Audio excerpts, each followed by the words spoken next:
Hello guys, welcome back to Pharma Practical Knowledge. Today I am talking about a USP-RS reference standard storage condition. If in your laboratory USP-RS reference standard received and storage condition is not mentioned in USP-RS vial as well as in its literature, provided literature or COA.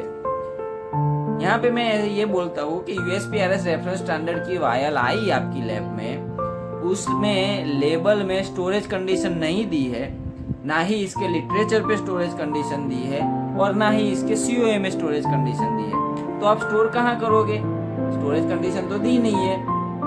तो यहाँ पे एक clause है, SOP में अगर नहीं दिया है तो आप वो रूम टेम्परेचर पे स्टोर कर सकते हो। अगर स्टोरेज कंडीशन नहीं दी है तो उसका स्टोरेज कंडीशन रूम टेम्परेचर पे होना चाहिए।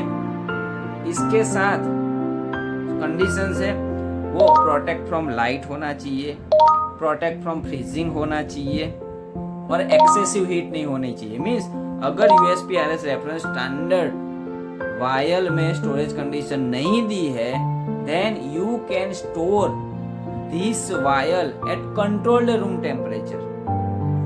तो यहाँ पे ध्यान रखिएगा। और कोई पूछे एज ए रेफरेंस कि ये कहीं मेंशन है, then you should know that USP-RS reference standard FAQs shipping and condition of USP-RS में ये मेंशन है कि अगर स्टोरेज कंडीशन कहीं नहीं दिया है तो आप रूम टेम्परेचर पे वायल स्टोर कर सकते हो।